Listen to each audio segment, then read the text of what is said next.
Josias vazhdoi i biri pas tij, Johazi, i cili bëri të keqen në sytë e Zotit, u mbështet tek faraoni që të mbretëroi në Jeruzalem dhe faraoni e bëri mbret të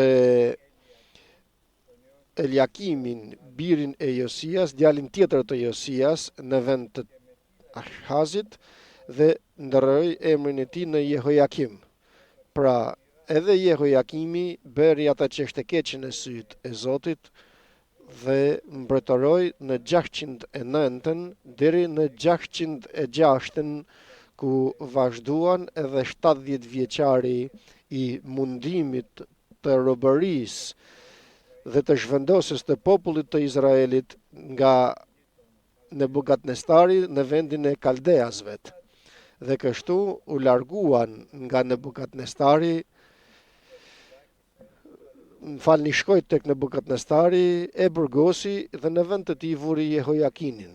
Jehojakini ishte një person i veçantë. Ishte 18 vjeç kur vazhdoi të mbretëroi dhe mbretëroi 3 muaj, por është i vetmi, dhe kjo është shumë serioze ta shohim, pavarësisht se bëri të keqen në sytë e Zotit, por ishte i vetmi që ju bind udhëzimit të frymës të shenjtë nëpërmjet profetit Jeremia. Ashtu sikurse kur erdhi Nebukadnestari dhe rrethoi Jeruzalemin, në vend ju nënshtrua zërit të frymës të shenjtë nëpërmjet profetit Jeremia, duke dalë drejt mbretit të Babilonisë, e përsëris për të tretën herë udhëzimin sipas udhëzimit të frymës të shenjtë nga Jeremia.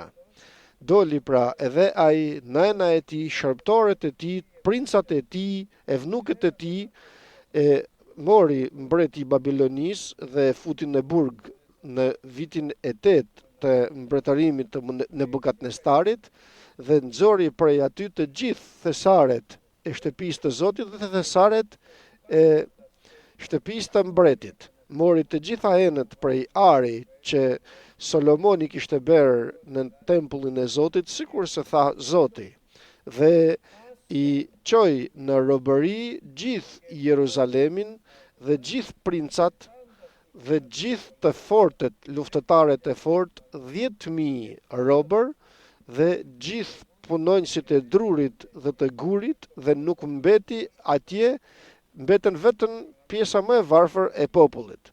Njëkohësisht mori edhe Jehojakinin, mbretin në Babiloni, nënën e mbretit, gratë e mbretit, evnukët e tij, të fortët e vendit, i çoi në robëri në Jeruzalem, nga Jeruzalemi në Babiloni, dhe gjithë luftëtarët, 7.000 veta, punonjësit e drurit, punonjësit e gurit dhe të gjithë të fortët, dhe i zhvendosi dhe i çoi në Babilon mbretin Nebukadnestar. I vetmi pra që u veçua prej të gjithë këtyre mbretërve që bënin të keqen. Pas tij mbretëroi Sedekia 11 vjet. Nga aty e tutje vazhdoi shkatërrimi i Jeruzalemit. Por Perëndia i kishte folur profetit Jeremia me fjalë me të vërtetë ngushëlluese, duke i thënë se atyre që morin në vendin e Kaldeasve në Nebukadnestari, atyre që ishin dhe jetonin atje në robëri, u foli në mënyrë ngushëlluese Jeremia duke u thënë: ndërtoni shtëpi atje, banoni atje, mbillni kopshte dhe hani nga fryti i tyre, martohuni, lindni fëmijë, merrni gra për bitet tuaj, jepni bijave tuaja burra dhe lindni bi dhe bija dhe shumohuni atje dhe mos të paksoheni dhe kërkoni paqen në vend. Sepse dëgjoni tani se çfarë thot Jeremia për ta, për robërit, sepse kështu thot Zoti, pasi të mbushen 70 vjet në Babiloni, do të na vizitoj Zoti dhe do të na do ta bëj të mirën ndaj nesh dhe do të na sjell në këtë vend, sepse mendime të mira ka për ju, thot Zoti. Mendime paqeje dhe jo për të keq, në mënyrë që t'u jap edhe juve fundin e pritur. Atëherë, dhe si do të bëhet kjo, do të më thirrni mua dhe do të shkoni të luteni tek unë dhe do t'ju dëgjoj dhe do të më kërkoni dhe do të më gjeni kur të më kërkoni me gjithë zemrën tuaj. Dhe me të vërtet, në 606 vazhdoi robëria dhe zhvendosja e popullit të Izraelit dhe në 538 mbretëroi mbreti Dar tek Medët dhe tek Perset dhe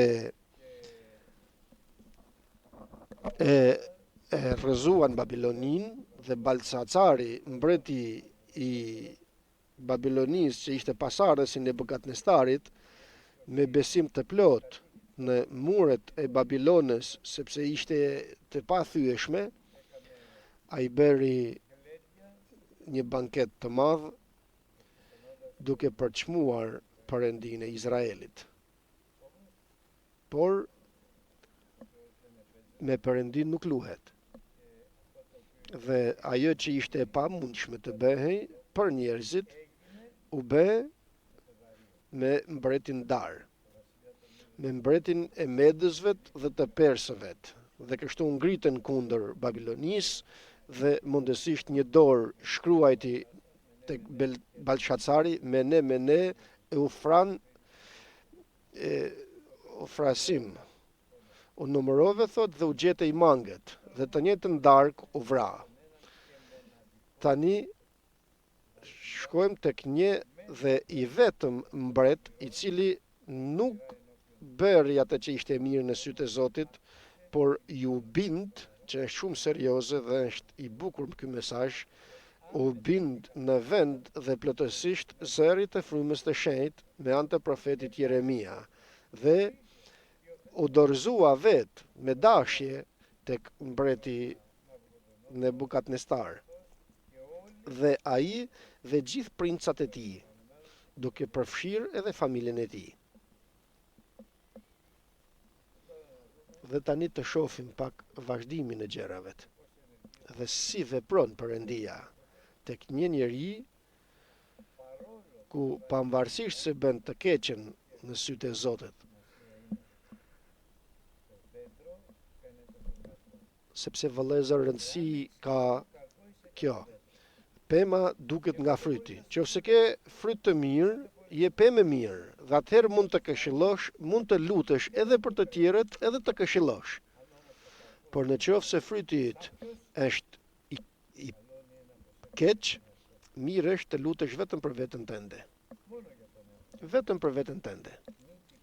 Se mos vallë bën hir Perëndia dhe mëshirë dhe të mëshiron, jo sikur Sedekian, i cili ishte njeri i mirë ishte, kishte frikën e Perëndisë, por më shumë kishte frikë e oficerat e tij. Për këtë arsye, nga frika e njerëzve nuk mundi të bëj vullnetin e Perëndisë dhe fundi i tij ishte tragjik. U muar nga Nebukadnestari, vrau fëmijët e tij përpara tij dhe nxori dhe syt.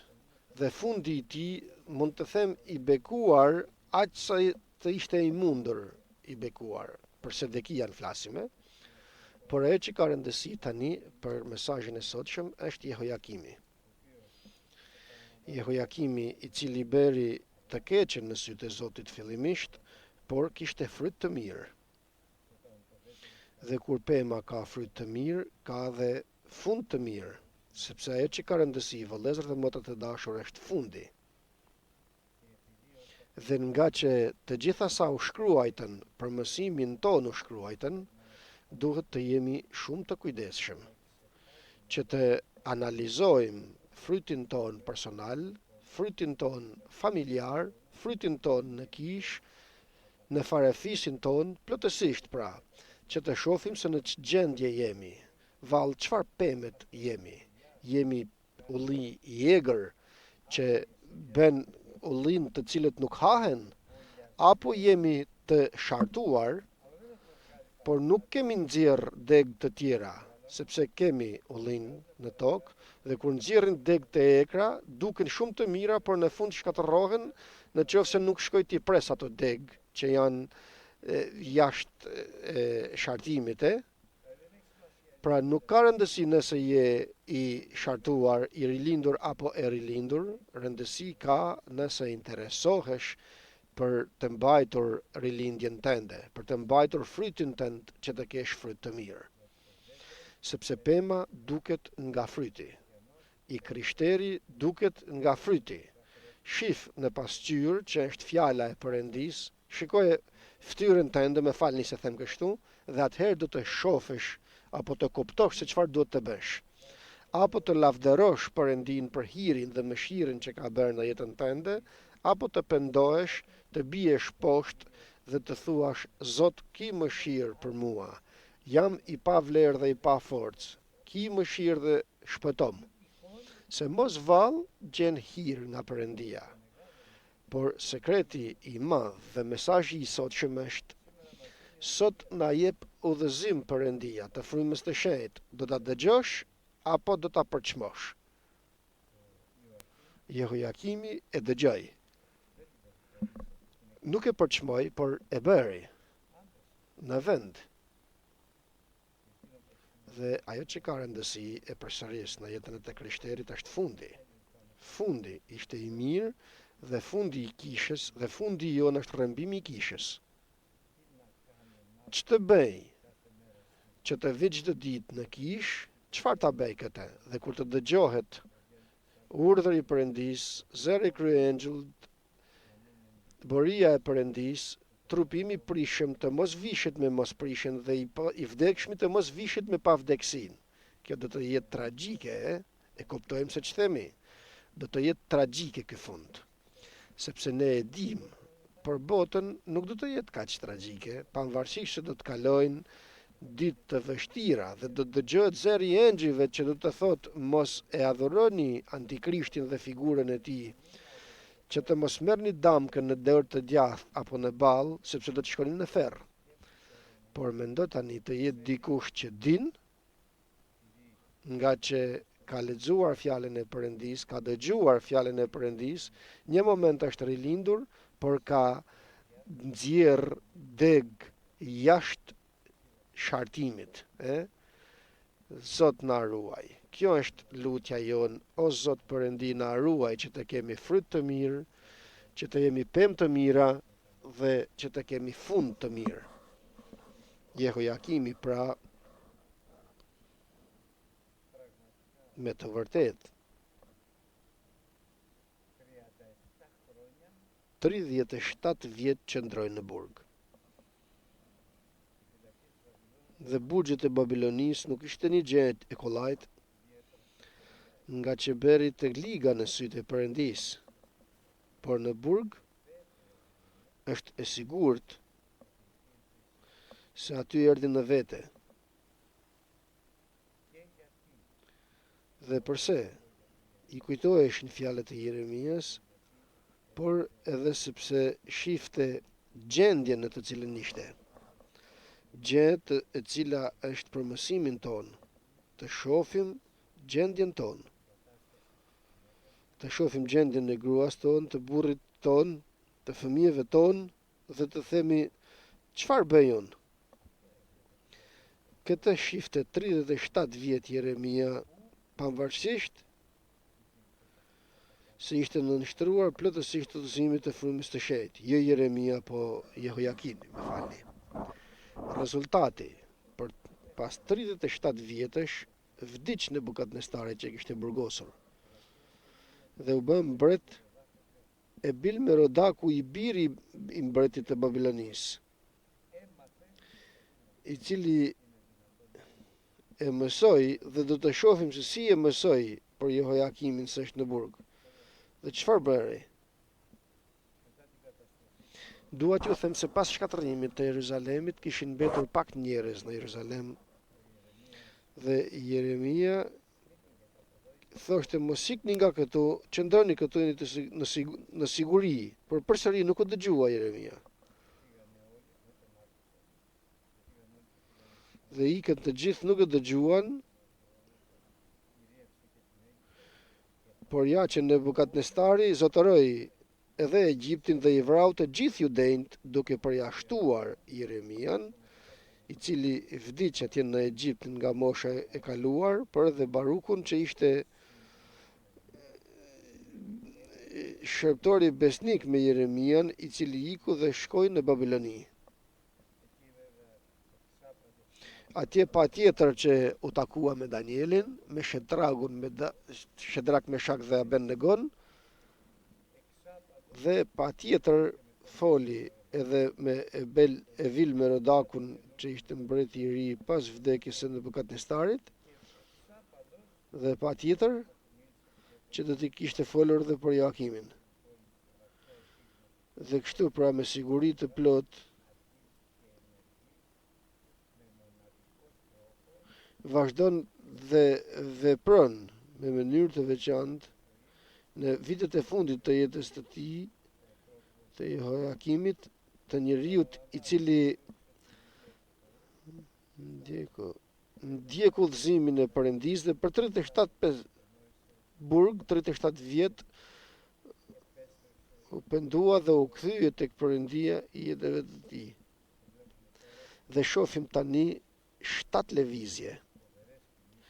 7 lëvizje të mrekullueshme që bën mbreti i Babilonisë tek i burgosuri Jehoiakimi, nga që Perëndia ka këshilla të mira për ne.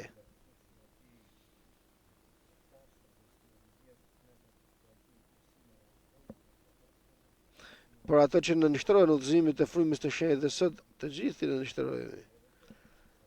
Por këshillat e mira ka për ato që pendohen dhe kthehen tek Perëndia. Shohin e përuljen e tyre, përuljen deri në dhe kërkojnë gjakun e Krishtit.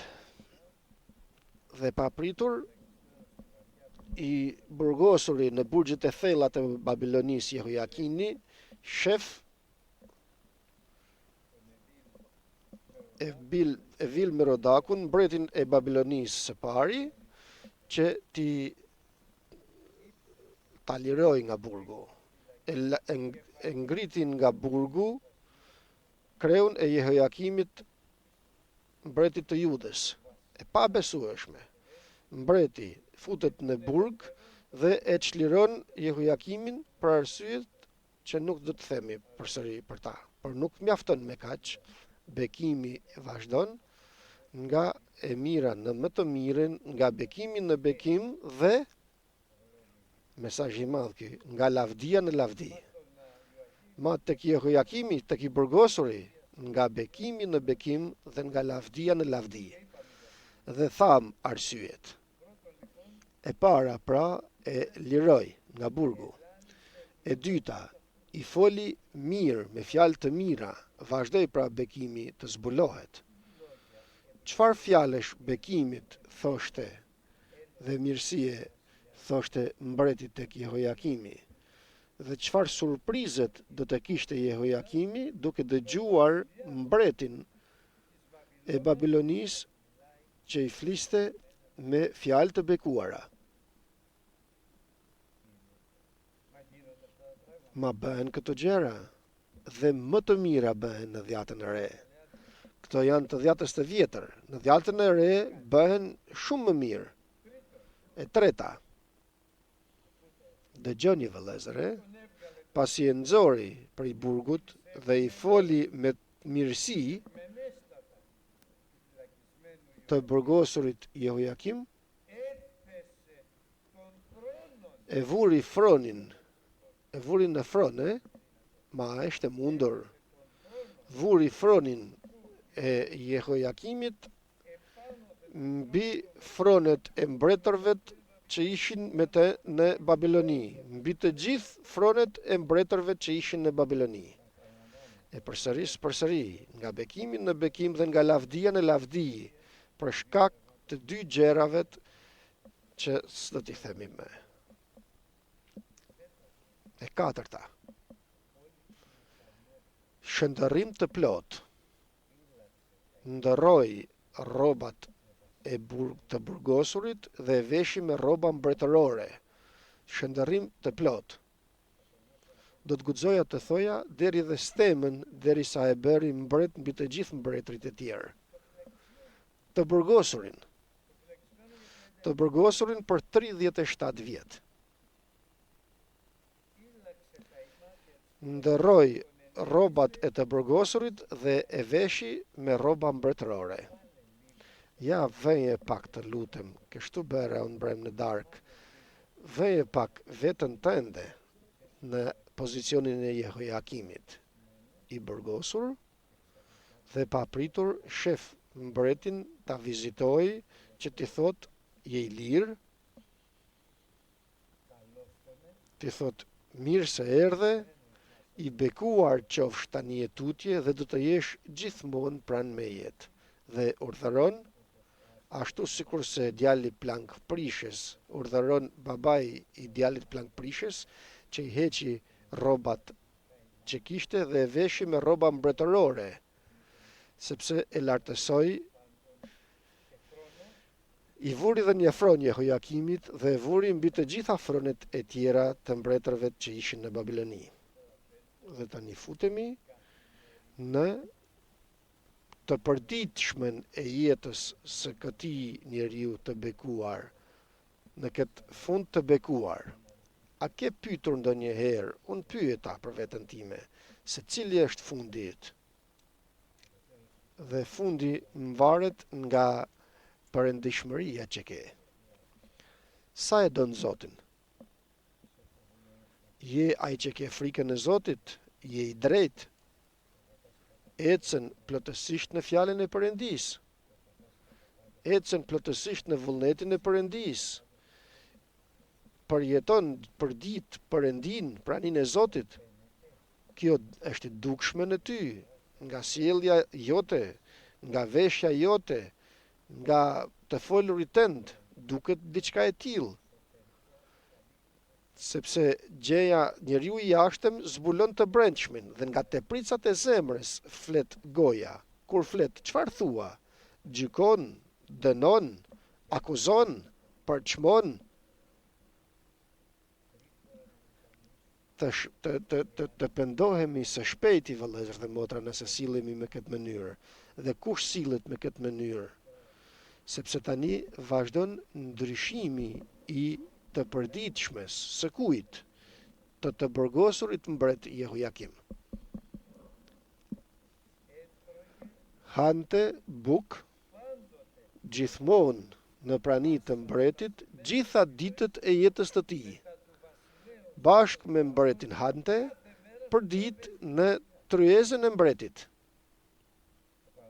E përsëris. Veje pak vetën tënde në pozicion të Jehojakinit. Çfarë do të ndjente në zemrën e tij? Çfarë do të thoshte? Çu bë? Unë i burgosur, pa gjurmë, fryti, i mpakur, i pa shpresë, çu bë me mua? Të ha për ditë në tovolin të mbretit dhe dini se çfarë thot fjala Perëndis. Jam tek dera e zemrës sate dhe trokas. E dëgjoni se ç'thot, kush mbreti mbretërve? Kush dëgjon zërin tim sot? Dhe e hap derën e zemrës së tij, unë do të hyj tek ai, do të ulem në tryez bashkë me te dhe do të ham së bashku.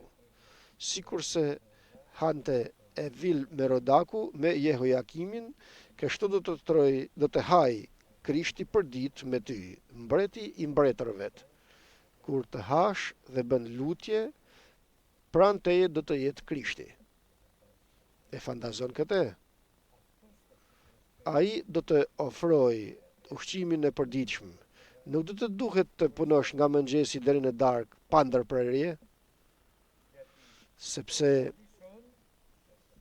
duke qenë i përëndishëm do të dëgjohen lutjet e tua. Në burg Jehojakini por u dëgjuan lutjet e tija.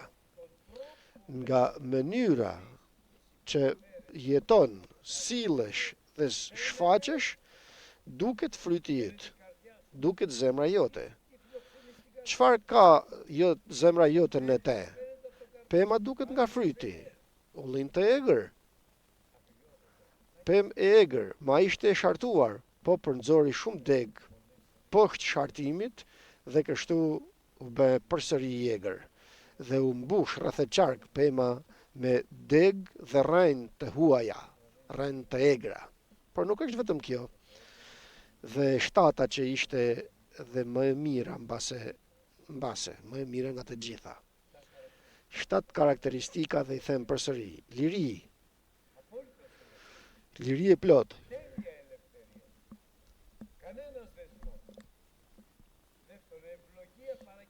Bekim nga Zoti, e dyta. Fjalët më të mira. E treta, u lartësua dhe u dallua mbi të gjithë mbretërit e tjerë. E katërta, shëndërrim. Rrobat e burgut i hoqën dhe i vunë rroba mbretërore dhe stemën në kokë.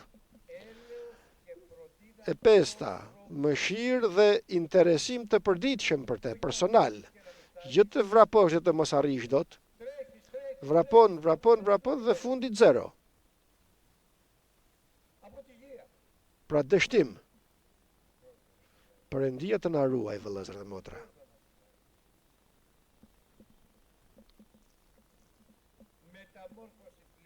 Shëndrim i plot, mëshirë dhe interesim personal, i përditshëm.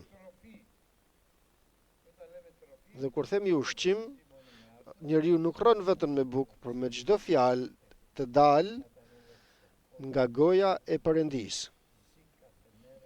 Jeton përdit me fjalën e Perëndisë që del prej gojës së tij dhe arrin në zemrën e tij. Ky është i krishteri.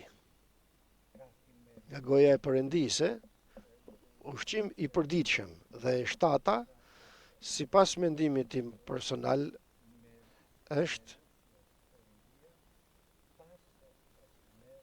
ushqim të përditshëm për të gjitha ditët e jetës të tij. E kuptoni se ç'do të thotë kjo? Që qenë nga ajo ditë e tutje që vazhdoi liria tek ai, për ditë do të ketë ushqimin dhe bekimin e Perëndisë për të gjitha ditët e jetës të tij deri në fund.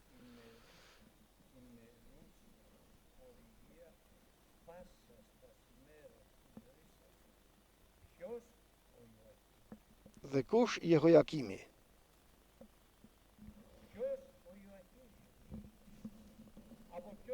Nga kush? Nga mbreti i tij, nga mbreti i Babilonisë. Kush ti? Nga kush? Nga mbreti i mbretërve dhe nga Zoti i zotërve. Por perëndishmëria jote a është e dukshme edhe përpara Zotit, edhe përpara ambientit tënd? Apo flet, bën dhe rezultati një vrim në ujë. Zotit na ruaj. Zotit na ruaj që të kemi fryt të mirë tek fëmijët tonë, tek niprit në besat tonë, në farefisin tonë, në familjen tonë, dhe të kemi edhe interesimin e përditshëm që të ushqehemi për ditë nga mbreti i mbretërve me fjalën e Perëndisë. Perëndia të na ndihmoj. Amen.